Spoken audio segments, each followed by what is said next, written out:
이번 주 장르가 뭐니?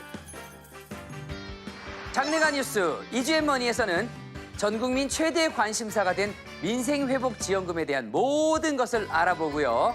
장르가 리얼리티 돈선체크에서는 국내 첫 창고형 약국을 방문해본 후기를 생생하게 전해드립니다. 장르가 토론이죠. 생각이 달라에서는 뜨거웠다, 식었다, 다시 뜨거웠다가 식고 있는 부동산 시장에 대한 두 부동산 고수의 전망을 들어봅니다. 자, 그럼 장르가 뭐니 지금 바로 시작합니다. 채널 고정!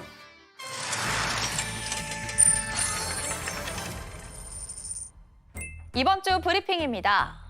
627 초강력 대출 규제로 서울 부동산 시장이 빠르게 식어가고 있습니다. 시행 직후 일주일 동안 거래량이 무려 64.5%나 줄었고요. 주택담보대출 신청 금액도 절반으로 뚝 떨어졌는데요. 이렇게 돈줄이 꽉 조여진 상황에서도 우리나라 국민 2명 중 1명, 그러니까 절반은 올해 하반기 집값이 다시 오를 걸로 전망하고 있다고 합니다. 과연 이번 규제로 그 격차가 줄어들 수 있을까요? 식품 기업들이 국정 공백기를 틈타 일제히 가격을 인상하자 이재명 대통령이 라면 값을 콕 집어 언급한 적이 있었죠. 이후 정부는 먹거리 물가 안정을 최우선 과제로 내세웠지만 한 달이 지난 지금도 우리가 체감하는 물가는 여전히 높다는 지적입니다. 정부는 가공식품 할인 행사 등을 모니터링하면서 안정 대책을 추진하겠다는 계획인데요. 우리 속을 들들 볶는 이 물가, 언젠가 잡히기는 하는 걸까요? 부동산 자금 쏠림을 지적해온 한국은행. 그런데 정작 직원들에게 복지 혜택으로 낮은 금리의 자체 부동산 대출을 지원해온 것으로 확인됐습니다. 올해 1분기 말 기준으로 112명에게 총 46억 원가량의 주택자금 대출을 지원했는데요. 이 부동산으로 자금이 몰려서 통화정책 효과가 반감된다던 한국은행인데 이 모순된 모습에 고개가 절로 갸우뚱해지네요.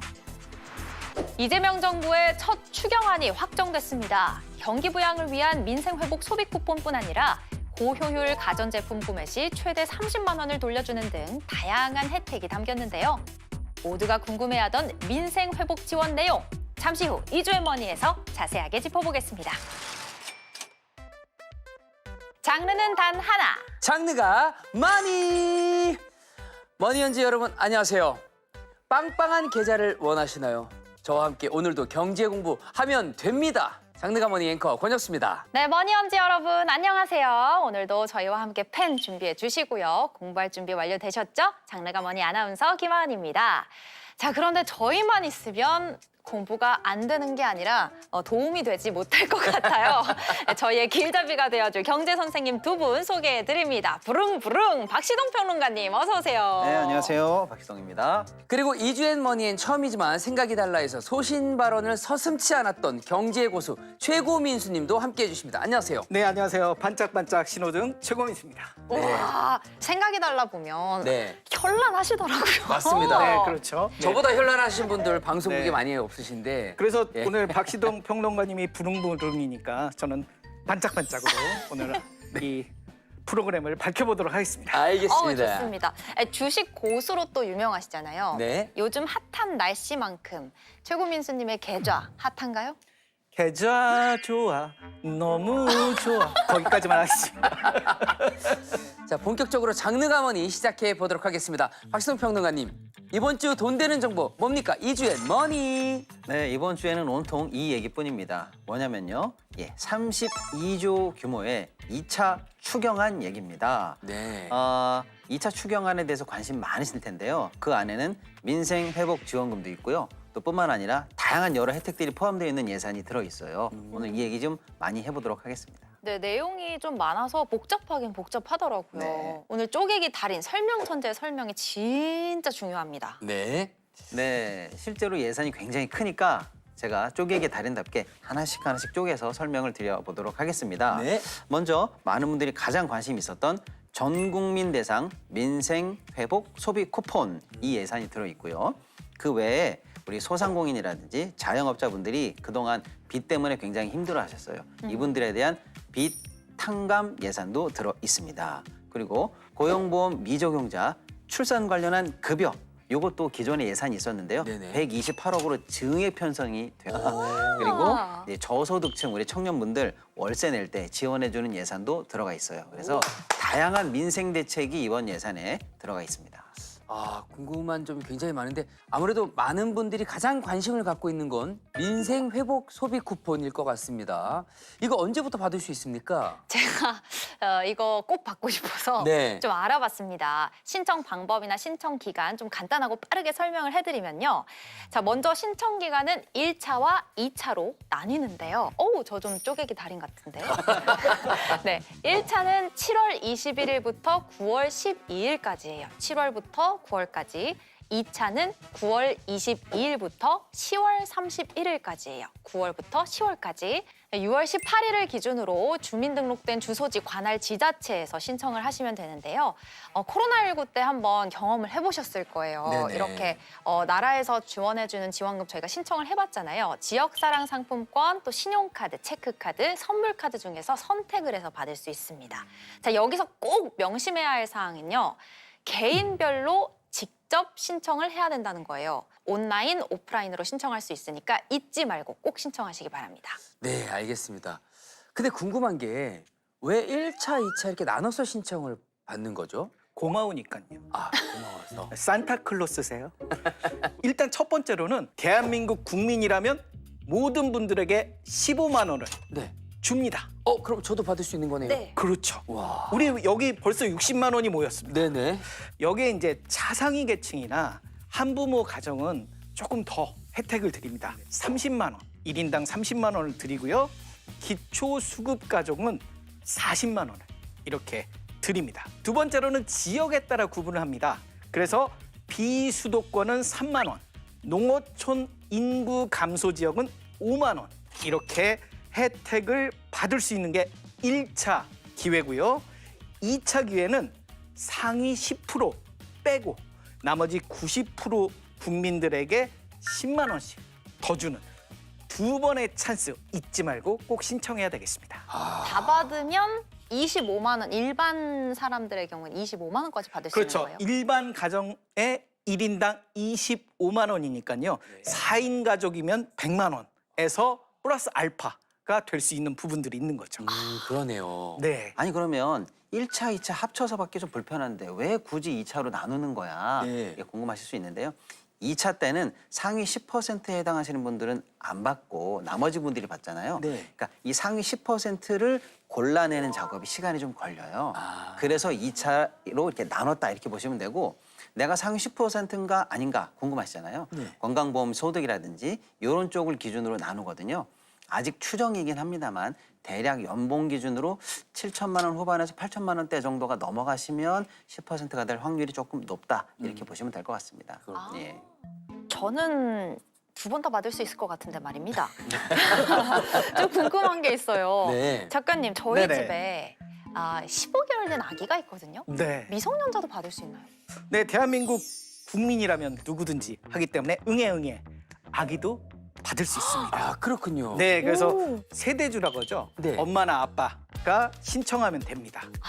저희 아이 목까지 꼭 잊지 않고 제가 신청을 해야 되겠습니다. 네. 바쁘시겠네요. 네. 아니 처음엔 인당 25만 원 하면 막 엄청 큰 금액은 아니라고 생각했는데 가족 단위로 생각하면 굉장히 단위가 커집니다. 맞습니다. 그만큼 사용하는 것도 좀 똑부러지게 써야 될 것 같은데요. 아무 데서나 다 사용이 가능한 건가요? 아 그렇지는 않습니다. 아무 데서나 사용할 수는 없고요. 네. 본인이 거주하고 있는 지역, 쉽게 말하면 이번에 신청하고 있는 지역 내에서 사용을 할 수가 있어요. 예를 들어 서울이다. 그럼 서울인 거죠. 뭐 이런 식으로 지역 제한이 있고요. 사용처도 제한이 있는데 이번에 사실은 소상공인이라든지 또 내수 활성화를 위해서 민생지원금이 나오는 거니까요. 백화점이라든지 뭐 대형마트, 그다음에 연매출 30억 이상의 큰 사업장 여기서는 사용하시면 혜택이 안 되고요. 네. 대형 프랜차이즈라고 하더라도 직영점이 아닌 개별 가맹점에서는 사용할 수가 있어요. 또 우리가 배달을 많이 시키잖아요. 네. 배달앱 관련해서는요. 가맹점이 자체 단말기를 사용하는 데가 있어요. 대면 결제를 하신다. 그러면 여기도 사용할 수가 있습니다. 그렇군요. 네. 자, 여러분들은 25만 원 생기면 뭐 하실 거예요?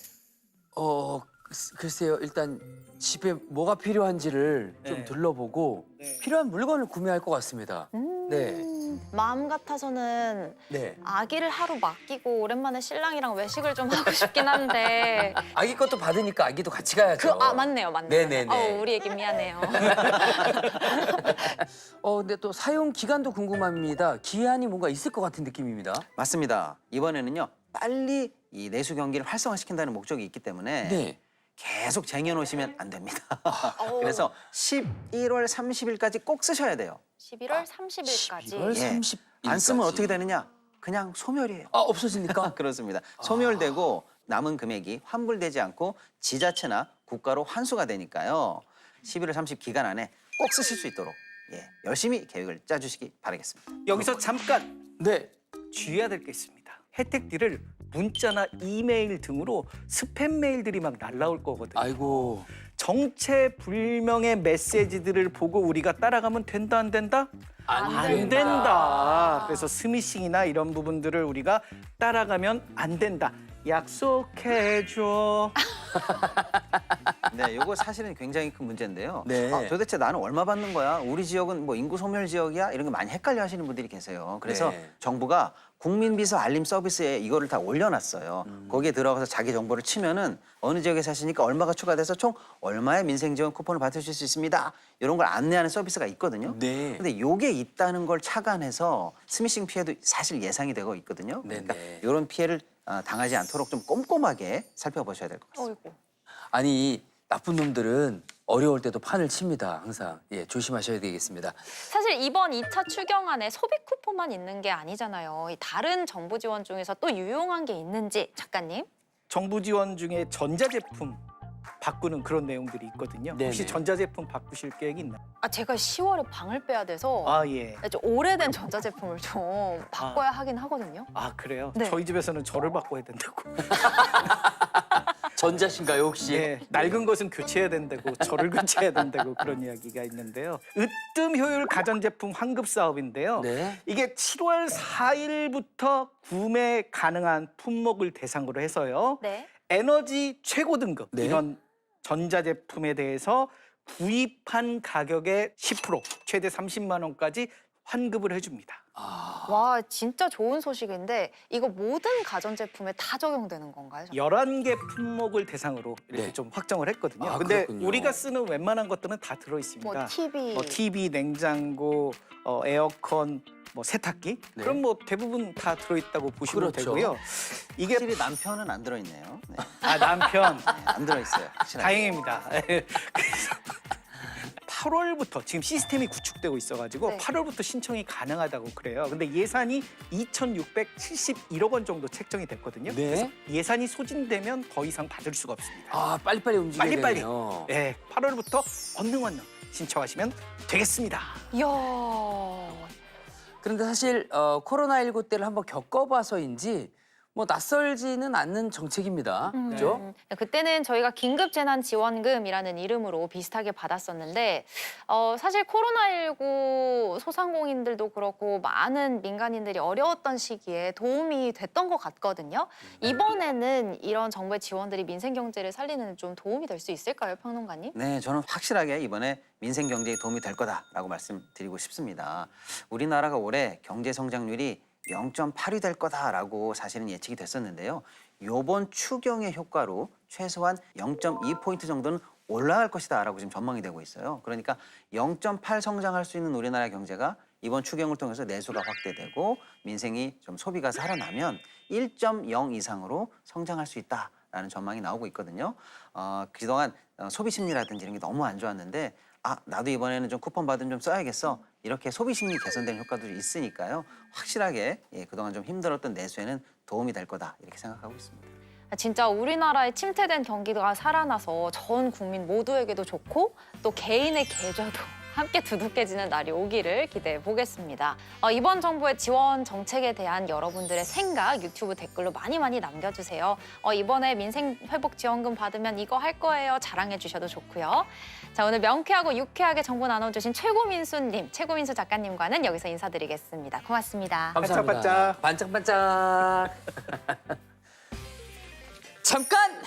다음 코너로 넘어가기 전에 지난주부터 5주간 골드바 이벤트가 진행되고 있다는 거 다들 알고 계시죠? 2주차 이벤트 퀴즈가 머니 이벤트도 종료가 되었습니다. 당첨자는요. 두구두구두구두구두구두구두구두구두구두구 나나나나나나나. 김찬휘님 축하드립니다. 네. 네, 우리 머니언즈 김찬휘님 당첨을 축하드리고요. 골드바 반돈 놓쳐서 아쉬우신 분들 아직 3번이나 남았습니다. 그렇습니다. 바로 골드바 3주차 이벤트 나갈 건데요. 이번 주 이벤트는 바로 자랑하면 머니. 자랑하면 머니를 받는군요. 네, 말 그대로 맞습니다. 장르가 머니를 자랑을 해주시면 되는데요. 자, 인스타그램이나 네이버 블로그에 장르가 머니 홍보 게시글을 올려주신 후에 샵 장르가 머니 해시태그 달아주시면 됩니다. 여러분의 정성스러운 게시글 중 하나를 선정해 제작진이 직접 SNS를 통해 연락을 드릴 텐데요. 자, 이번 주부터는요. 네. 골드바 반돈이 아니고 한돈입니다. 2배로 올라갔습니까? 네, 여러분 지금 금값 오르고 있는 거 모두 다 알고 계시죠? 이번 이벤트 잘 참여하시면 재테크 성공하시는 겁니다. 자, 당첨자 발표는 다음 주 방송을 통해 발표가 될 거고요. 자세한 내용은 장르가 머니 유튜브 채널 및 홈페이지에서 확인하시면 되겠습니다. 네, 여러분 이번 주에도 많은 참여 부탁드릴게요.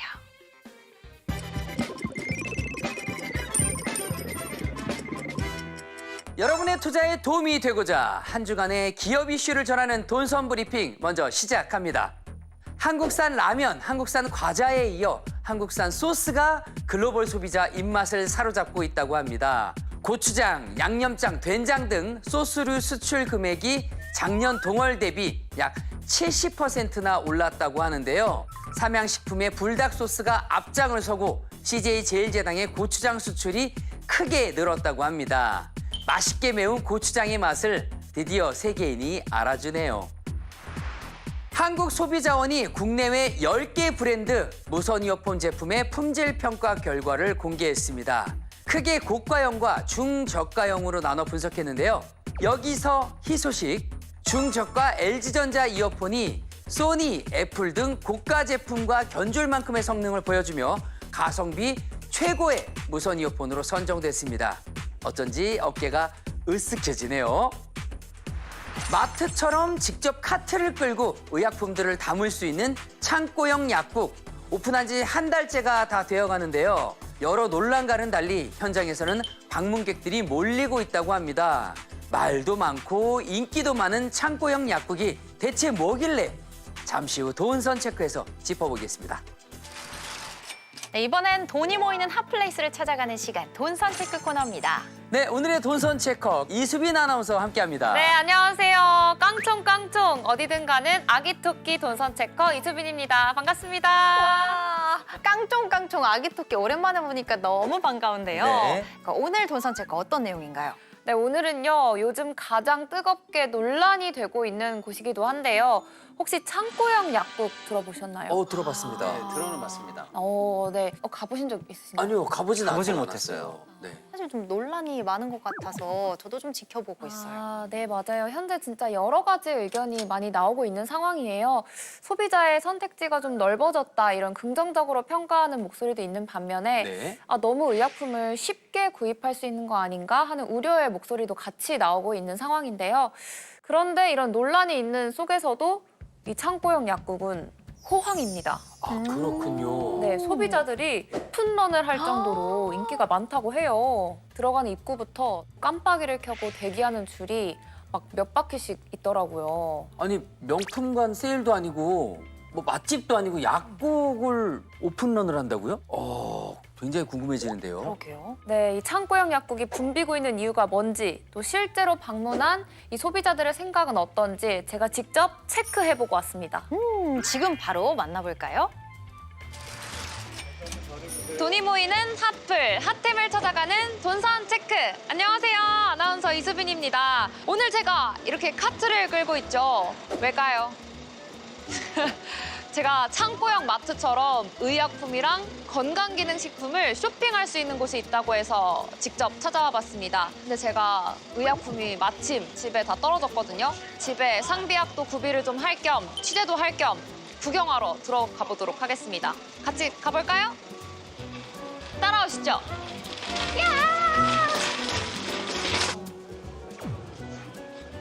진짜 크다. 아 진짜 창고형 대형마트처럼 엄청 크군요, 규모가. 제가 생각했던 것보다 더 커요. 아, 여기 이렇게 뭐 1번, 2번 해갖고 서점처럼 구분이 돼 있는 것 같아요.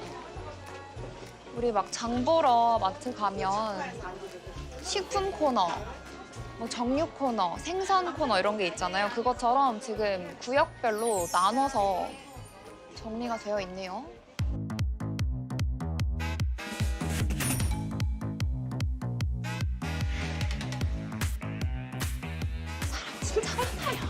저쪽 한번 보세요. 저쪽. 사람이 진짜 많아요.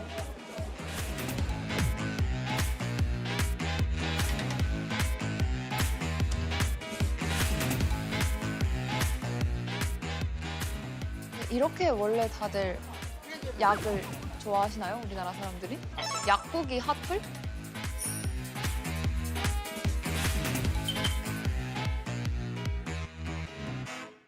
뭐 당연히 창고형 약국에서 판매하는 것들은 저렇게 처방전 없이 구매 가능한 것들이겠죠. 네, 맞아요. 이 처방전이 필요한 전문 의약품은 취급을 하지 않고요.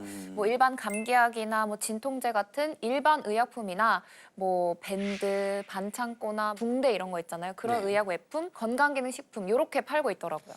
아, 그러고 보니까 뭐 해열제나 감기약 이런 거는 편의점에서도 살 수가 있었네요. 네, 맞습니다. 일반 의약품 중에서도 해열제, 진통제, 소화제 같은 일부 상비용 약은 편의점 등에서 쉽게 살 수가 있도록 바뀌었습니다. 네. 이 많은 사람들 어디서 어떻게 알고 오신 걸까요? 혹시 어디 쪽에서 오셨어요, 오늘? 동탄에서 왔어요. 차로. 1시간 좀 넘게 걸렸어요. 아, 네. 뉴스에도 나왔고 창고식이어갖고 어떤 제품이 있는지 궁금하고 가격 차이가 좀 난다고 해서 한번 얼마나 차이 나는지 비교하려고 왔어요. 베트남 하노이에서 왔어요. 잠깐만요. 해외요? 아, 들어오신 거예요? 이게 주목적은 아니긴 한데 한국이 믿을만 하니까 한국 약을 많이 사가려고 그래서 왔습니다. 아, 해외 거주하고 있는데 한국에 온 김에. 네. 저런 분들은 대량으로 사야 될 니즈가 있긴 있으시겠네요. 우리나라에 이렇게 많은 약 종류가 있는지도 몰랐어요, 저는. 근데 종류가 너무 많아가지고 이거 뭘 골라야 되는지 아, 또 저런 단점이 있군요. 너무 많아서 고르기가 힘들군요. 도움을 주실 분이 있으면 좋을 것 같은데요? 잘 모르겠어요. 한번 가서 물어볼게요. 안녕하세요. 네, 안녕하세요. 두통에 좋은 거는 뭐가 있을까요? 두통에 좋은 거는 이제 사람마다 약이 개인 차이가 있어요. 평소에 드셨을 때 어떤 거를 복용하셨는지 저한테 얘기를 해주시면 저는 잘 맞아요. 그러면 네. 아미노펜 성분이거든요. 그러면은 잘 맞는 약을 계속 복용을 하시면 되고 네. 그렇게 드시다가도 계속 아프다. 그럴 때는 다른 성분의 약을 복용하시는데 이제 진통이 사라지죠. 아.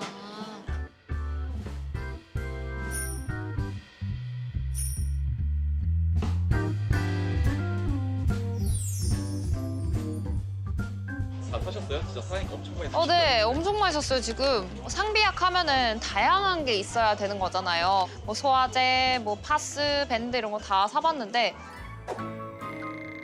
아이고.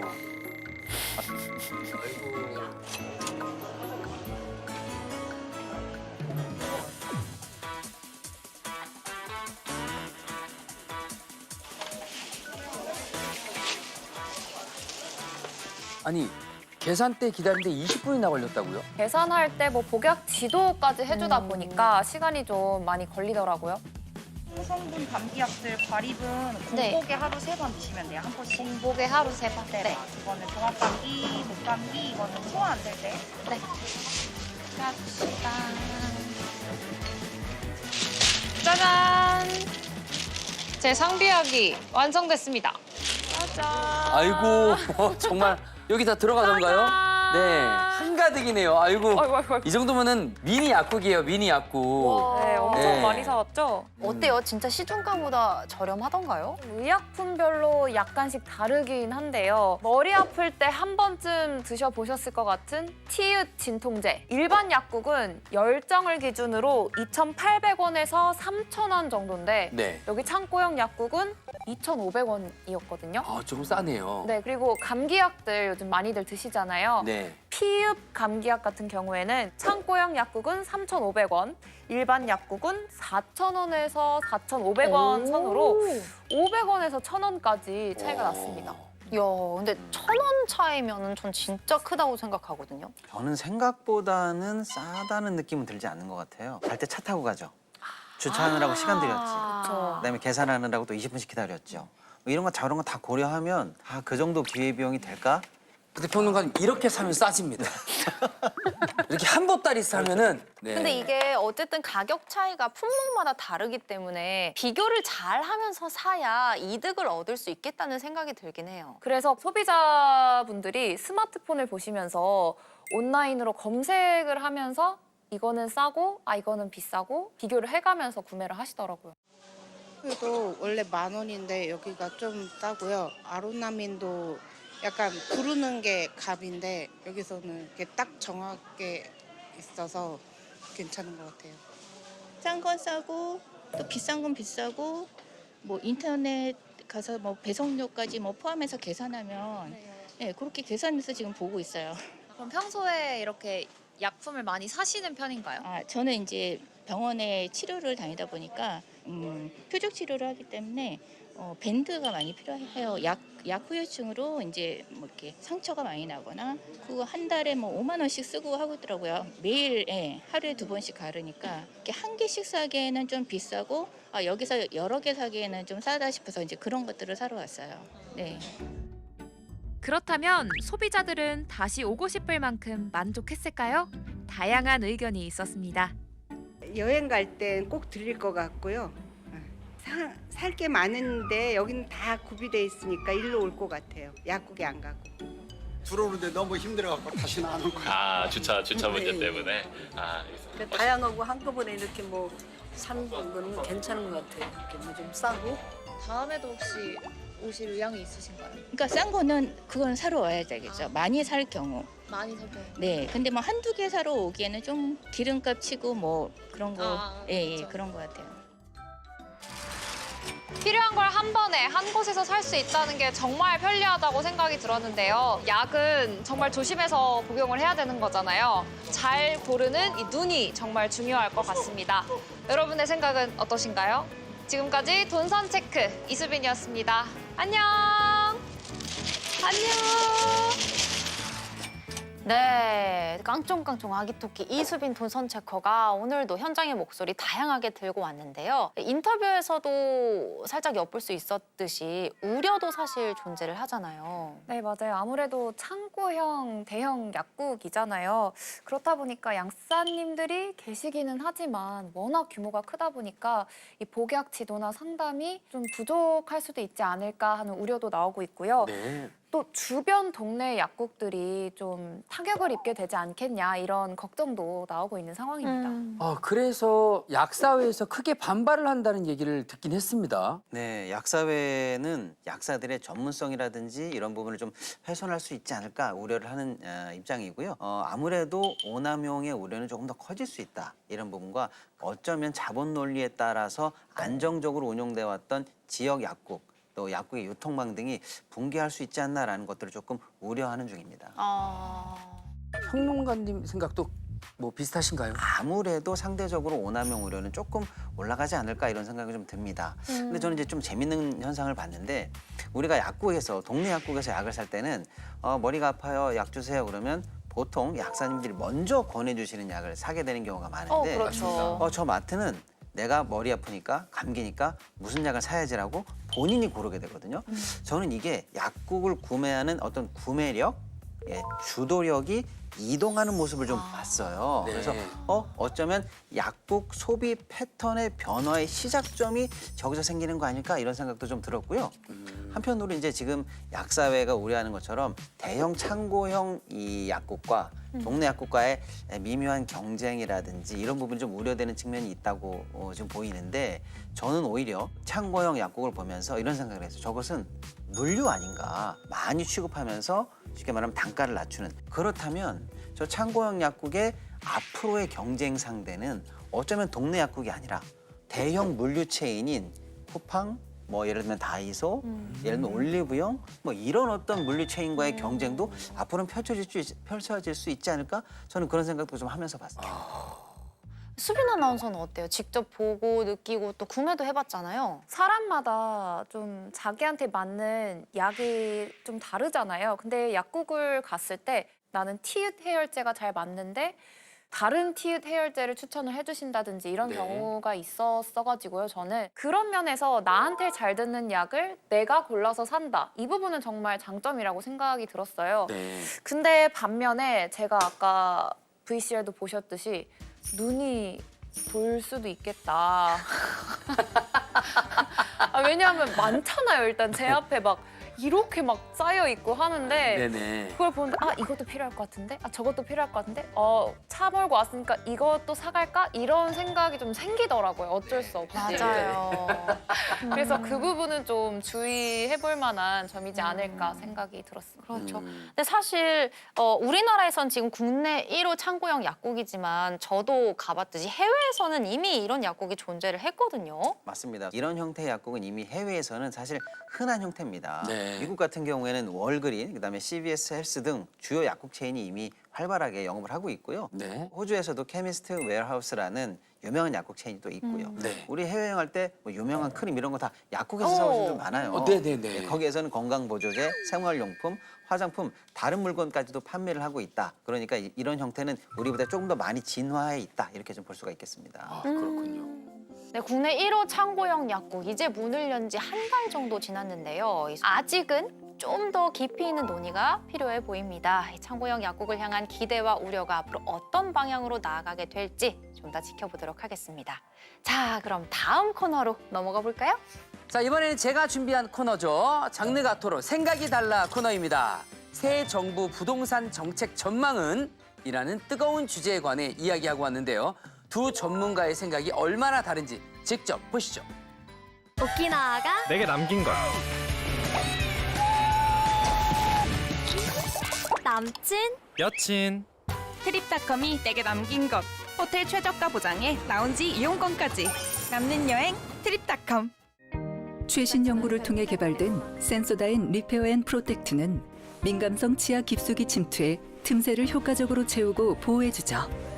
센소다인 리페어 앤 프로텍트만의 차이를 경험해보세요. 센소다인. 전 출장을 많이 다녔죠. 꿀팁 2가지를 알려드릴까요? 직장 상사와 절대 같은 층에 묵지 마세요. 출장은 꼭 호텔스닷컴에서 예약하세요. 10박을 할 때마다 리워드 1박을 받을 수 있거든요.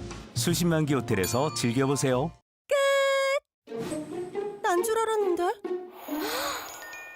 유한락스로 끝내세요. 가볍게 뿌리고 헹구면 물때 찌든때 제거는 쉽게.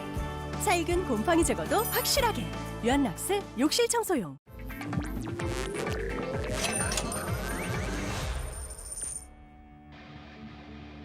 장르가 뭐니 아주 논쟁적인 순서죠. 경제 고수들의 치열한 머니 토론 생각이 달라 시간입니다.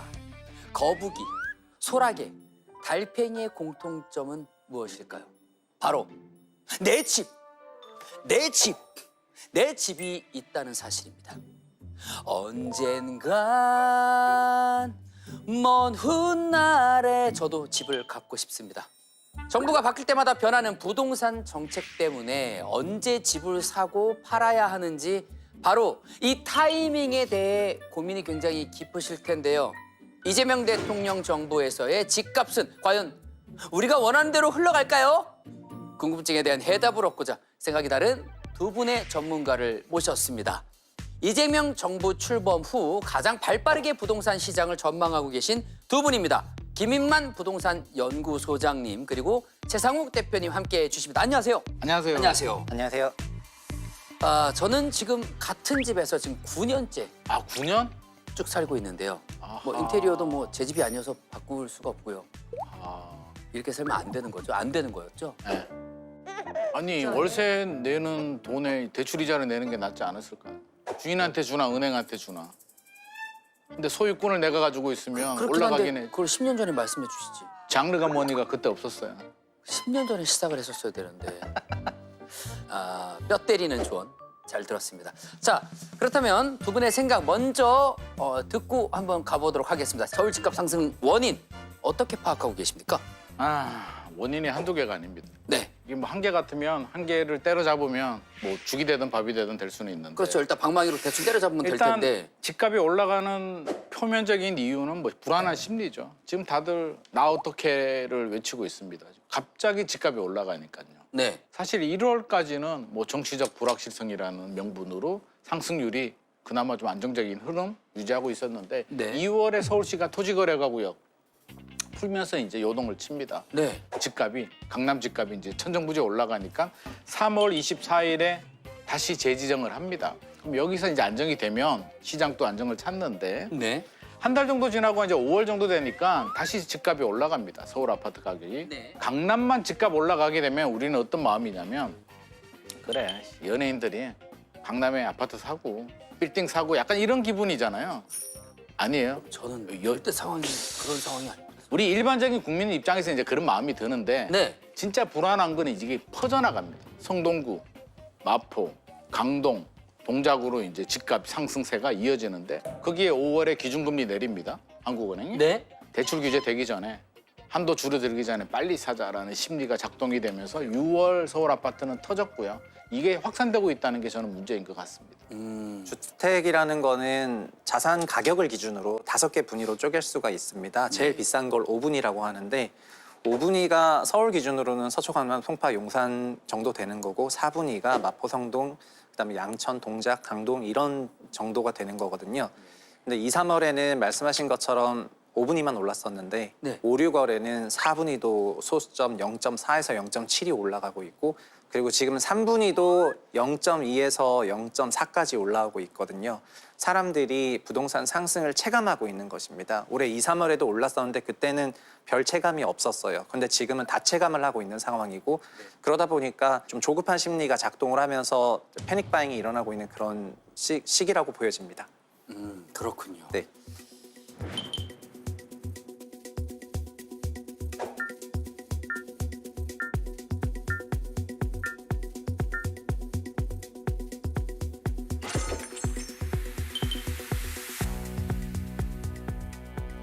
이번에 대출 규제는 맛배기 정도에 불과하죠. 다양한 방법이 있다. 혹시 예상되는 정책이 있으실지 궁금합니다. 뭐 공급도 있을 거고요. 수요 억제 이런 걸 또 유발하는 정책도 있을 것 같고 어떤 내용으로 나올까요? 예. 지금 일단 가이드라고 할까요? 이재명 대통령께서 일단 말씀을 하셨잖아요. 네. 과도한 세금 규제를 하게 되면 문재인 정부 때처럼 부작용이 커지니까 세금 규제 카드는 하지 않겠다라고 얘기는 했습니다. 물론 네. 그 카드가 언제까지 유효한지는 모르겠는데 네. 규제를 크게 보게 되면 이제 대출 규제가 있고 세금 규제가 있는데 네. 무기 하나를 이제 내려놓고 대출 규제하고 이제 공급 카드 방패 하나 가지고 이제 전쟁을 해야 되는데 사실 대출 규제는 지금 또 하고 있잖아요. 맞습니다. 스트레스 DSR까지도 하고 있습니다. 네. 여기서 더 규제한다고 시장의 수요자들이 뭐 일시적인 단기적인 효과는 있을 수는 있겠으나 근본적인 어떤 해결책 나 어떻게 지금 안 사면 집값이 떨어지나? 라고 했을 때 그에 대한 답이 될 수는 없을 것 같고요. 네. 공급이 부족하다라고 이제 문재인 정부 때, 윤석열 정부 때 지금 또 공급이 부족해라고 하는데 그래서 공급을 늘릴 수 있느냐. 문제가 되는 게 서울 수도권인데 네. 서울 수도권에 정부가 할 수 있는 대책 카드가 뭐가 있냐. 재건축 재개발. 어떤 카드를 풀 수 있을까? 초과이익 환수제 풀 수 있을까요? 저는 못 풀 것 같습니다. 실제로. 왜? 초과이익 환수제를 풀게 되면 부자 감세 논란이 일어나고 지지 기반에서도 반발 여론이 있기 때문에 맞습니다. 쉽지 않습니다. 그러면 실제로 재건축 재개발 규제를 풀어서 속도를 높인다는 건 말이 되지 않고요. 안 되는 거는 받아들여야죠. 사실은 공급 부족이 아니라 수요가 많은 거 아니냐. 그러면 수요 분산 정책이 필요하다면 시간은 당장은 해결이 안 됩니다. 그러면 뭐 지방에 다시 일자리라든지 근본적으로 그런 대책들, 지방 경쟁력 강화도 나와야 되고요. 일이 너무나 많은데 지금 대책 하나만으로 심리를 안정시키기에는 저는 공급은 어차피 꾸준히 하되 이건 뭔가 달라. 이재명 정부는 문재인 정부와는 달라라는 어떤 시그널, 시장에 그런 시그널 하나 줄 필요가 있다고 보거든요. 그런 의미에서 저는 재건축 초과이완수는 폐지하는 게 좋겠다. 과거 일본에서 1930년대 경제 대공황이 있었습니다. 일본이 뱅크런이 발생해요. 그때 일본이 이제 그때가 경제 강국이었으니까 뱅크런이 발생하는데 그걸 해결한 사람이 다카시 고레키오라는 이제 어떤 재상이 등장을 하는데 그 사람이 뭘 했냐면 가짜 돈을 만듭니다. 은행에 한쪽 면만 인쇄한 200엔짜리 돈을 만들어서 2주 만에 만들어서 은행 창구에 이렇게 쌓아둡니다. 사람들이 은행 문을 여니까 이제 뱅크런 돈 찾으러 불안하니까 은행이 망하니까 찾으러 왔는데 돈이 이렇게 있는 거예요. 돈 많네. 다 집에 갑니다. 자연스럽게 그냥 엉뚱하게 해결이 돼 버리거든요. 안심을 하고 그냥 돌아갔군요. 그분은 경제 본질을 깨달은 것 같습니다. 그렇게 급한 불을 끄고 이제 개혁을 하기 시작합니다. 그러면 우리도 심리적으로 지금 굉장히 과열되고 패닉 바잉, 불안하고 지금 안 사면 안 되라고 하는데 재건축 초과이완수제 폐지할게 그런 시그널 정도는 하나 던져줘도 좋겠다라는 생각을 가지고 있습니다. 그럼 일단 아파트 모형 같은 거라도 좀. 모형 가지고 되겠습니까 지금? 죄송합니다. 아까 그 가짜 돈 말씀하셔가지고. 가짜 돈? 예, 그냥 재밌게 한번 근데 던져봤습니다. 국민들은 그때가 그게 진짜 돈인 줄 알았던 거예요. 네네. 그러면 가짜 집이라도 만들어야 되는데 네네. 모델하우스라도 좀 많이 좀 그러니까요. 해볼까요? 그런 거라도 좀 많이 만들고. 제 대표님 어떻게 보고 계십니까? 지금 수요 정책을 담당하는 부처가 F4로 불리는 금융위, 한국은행, 기재부, 그다음에 감독원인데 수요를 담당할 부처들이 아직 그 진용이 갖춰지지 않은 상태에서 시장이 과열되는 그런 상황이 나와버린 것 같고요. 가계대출 관리를 하면은 단기적으로는 잘 작동할 것 같습니다. 근데 다만 장기적으로는 공급도 필요하고 여러 가지 부분이 필요하기 때문에 그런 걸 써야 되는 건데요. 아까 예를 들면 제초안 얘기하셨는데 제초안을 지금 푼다 하더라도 당장에 달라지는 건 없어요. 그러나 심리적으로는 달라질 것입니다. 그렇다면 물리적인 대책이랑 심리적인 대책도 다 같이 써야 되는 거 아니겠습니까? 네네. 그런 방식으로 조감적인 패키지를 내면 되는데 저는 그거를 내기 위한 인선과 조직이 지금 시점에서는 아직 안 보이는 상황이다 보니까 그게 아직 늦게 구축이 안 돼 나올 있죠. 거라고 생각을 하고 있습니다. 네. 자, 그렇다면 이재명 정부가 참고할 만한 과거 정부의 어떤 부동산 정책이 있을까요? 뭐 아이디어를 과거 얻을 정부는 만한. 너무 멀리 가지 말고요. 그냥 노무현 정부까지도 가지 말고 문재인 정부만 봅시다. 왜 제일 가까우니까. 이재명 대통령께서 세금 규제를 안 하겠다라고 이제 말씀을 하신 이유도 뭐 나중에는 할 겁니다. 안 할 수는 없고 집값이 올라가면 하는데 그 배경 중에 하나는 이제 문재인 정부 시절의 실수에 대한 반면교사라고 저는 생각을 하거든요. 네. 문재인 정부가 뭘 잘못했냐라고 생각을 해보게 되면 민주당이 집권하면 집값이 올라가는 거는 사실은 우연의 일치고요. 문재인 정부가 잘못한 건 보유세를 올립니다. 종합부동산세를 올리게 되면 너무 부담스럽거든요. 강남 부자들, 아파트 가진 분들이 제일 싫어하고 제일 짜증내는 세금이 종합부동산세입니다. 네. 1년에 몇 천만 원씩 나오거든요.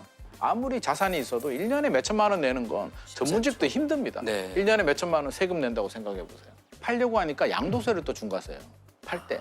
그러면 최고 세율이 82.5%까지 갑니다. 8억 세금 내고 내 통장에 2억 들어오면 집을 팔겠어요? 종부세를 내겠어요? 어렵습니다. 제가 볼 때는 그냥 종부세 내고 말지. 가만히 있을 것 같긴 합니다. 그러니까 그래서 가만히 있으면서 매물 잠김 현상이 생기고 집값이 올라갑니다. 그러니까 우왕좌왕하죠. 우왕좌왕하면서 임대사업자 하라고 했다가 나중에 하지 말라고 했다가 우왕좌왕하니까 국민들이 바라볼 때 뭐 하는 거야 쟤들. 저거 믿고 우리 기다릴 수 있어? 라는 답이 나오잖아요. 그러니까 이번에 반면교사 할 거는 뭐냐면 차분하게 어려운 거는 인정하고 공급이 빨리 안 되는 것도 인정하고 우리가 할 수 있는 부분에 대해서 이렇게 하겠다. 대신 종부세는 좀 올리겠다. 공정시장 가입 비율도 너무 낮다. 공시가격도 좀 올리겠다. 대신 양도세는 오히려 감면을 해주겠다라고 한다면 저는 매물 많이 나올 것 같습니다. 입주 물량이 안 나오면 매물이라도 많이 나오게 하면 서울 집값 안정될 수 있죠. 제 대표님 뭔가 하실 말씀이 있으실 것 같습니다. 근본적으로 결국 유동성이 과잉 공급되면은 가격은 상승하는 법이거든요. 네. 통상적으로 가계대출을 알파벳 D로 하면은 D로 하고 한국의 명목 성장률을 G로 하면은 D가 G보다 크면은 부동산 가격은 상승하고 D가 G보다 적으면은 부동산 가격은 어느 정도 안정화가 되거든요. 현재는 D가 G보다 큰 상황이 되겠습니다. 네. 결국 대출 증가율이 더 크다는 거가 되는 거거든요. 네네. 문재인 정부 5년 동안은 D가 압도적으로 높았습니다. 가계대출 증가율이 한국의 명목 성장률보다 평균 2에서 많을 때는 5%포인트 이상 높았기 때문에 주택시장으로 상당한 유동성이 공급됐고 시가총액으로 환산하면 3,500조 원 이상 상승을 했거든요. 그런 부분을 잘 생각하셔가지고 금융 관련 대책들을 잘 써야 된다고 생각을 하는데 문정부에서는 금융대책보다는 국토부를 건들면서 공급 관련 대책들을 썼었거든요. 네. 근데 공급은 장기적인 영향은 주지만 단기적으로는 임팩이 없기 때문에 저 당장은 뭐 네, 맞습니다. 필요가 그리고 없으니까요. 제가 느끼는 건데 민주당 정부가 되면은 금융부처 공무원들이 좀 표면에 안 나오고 국토부 공무원들이 표면에 많이 나오는 것 같아요. 근데 반대로 윤석열 정부 때는 F4라 그래서 온통 내내 부동산 시장 관련해서는 금융부처 관련 관료들만 눈에 보였었거든요. 그래서 특정 부처에 대해서 너무 그 편중을 두기보다는 수요 공급을 둘 다 다룬다는 컨셉에서 본다면은 국토부와 금융부처 양쪽을 다 두 마리의 말을 잘 조련하는 그런 기술이 필요한 때인 것 같습니다. 어렵네. 어렵습니다. 어려워. 어쨌든 DG가 아니라 GD가 돼야 되네요. 네, 맞아요. GD가 돼야 됩니다. GD가 돼. 그러네요. 예. GD? GD가 좋은 거랍니다. GD 저 좋아합니다. 저도 좋아합니다. 네, 잘 들었습니다. 시청자 여러분께서는 두 전문가의 의견을 잘 참고하셔서 신중하고 현명한 결정하시기 바라겠습니다. 자, 끝으로 분의 생각이 얼마나 달랐는지 캐시박스를 통해서 확인해 보도록 하겠습니다. 하나, 둘, 셋! 1달러 들여주셨고요. 많습니다. 자, 김인만 소장님께서는 18장. 현재의 우리 무주택자 마음을 제가 대변해서 18장을 뽑았습니다. 무주택자의 마음을 담아서 8달러를 들어주셨습니다. 두 분의 생각 9.5달러로 10달러가 채 안 됐습니다. 생각이 굉장히 비슷하셨던 것으로 판단이 됐습니다. 자, 치열한 토론 아주 잘 들었습니다. 감사합니다. 감사합니다. 감사합니다.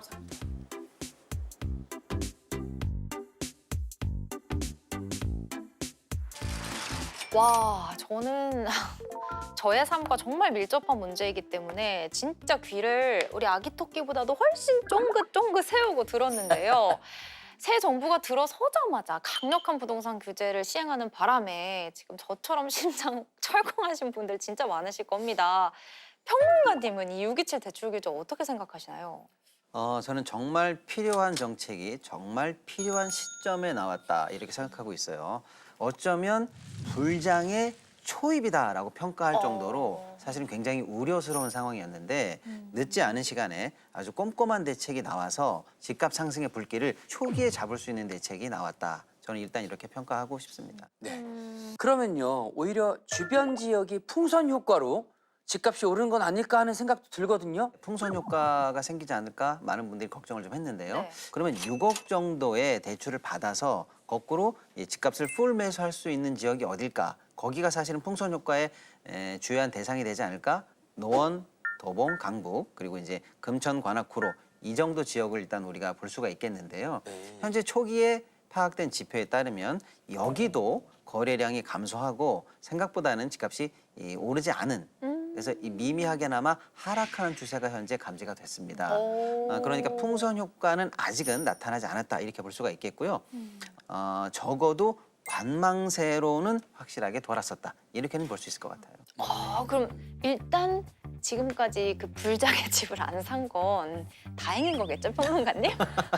네, 일단은 뭐 지금 집을 어떻게 사야 돼 말아야 돼 고민하시는 분들께 말씀드리자면 충분히 더 내려가면 사시라 이렇게 좀 말씀드리고 싶고요. 예, 기존에 사지 못했다고 조바심 내실 필요 없다 이렇게 좀 말씀드리고 싶네요. 네, 피가 되고 살이 되는 조언 감사합니다. 네.